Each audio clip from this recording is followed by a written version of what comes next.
অসমৰ সৰ্ববৃহৎ লামডিঙৰ খেলখনলৈ মাজত মাত্ৰ 12 ঘণ্টা সময় আছে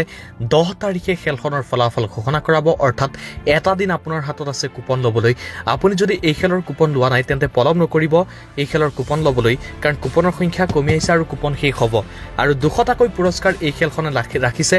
অসমৰ ভিতৰত সৰ্ববৃহৎ এই খেলখনেই 21 বছৰীয়া এই পুৰণি খেলখনক এতিয়া সৰ্বত্ৰ চৰ্চা চলিছে কাৰণ এই খেলখন 21 বছৰ ধৰি এনেকৈ হৈ আছে আৰু এইবাৰৰ পুৰস্কাৰৰ সংখ্যা 200 টাকৈ ৰাখিছে আৰু প্ৰথম পুৰস্কাৰ আছে Range Rover BMW Fortuner JCB Tata dumper ultra bus Innova Crysta Tata Harrier Mahindra থাৰৰ পৰা আৰম্ভ কৰি বিলাসী বাহন কেইবাখনো আছে গণি শেষ নহব এইবাৰ যদি আপুনি ভাগ্য পৰীক্ষা কৰিব বিচাৰিছে তেন্তে এই খেলৰ এখন কুপন ক্ৰয় কৰি আপুনি ভাগ্য পৰীক্ষা কৰিব পাৰিব কাৰণ এই খেলখন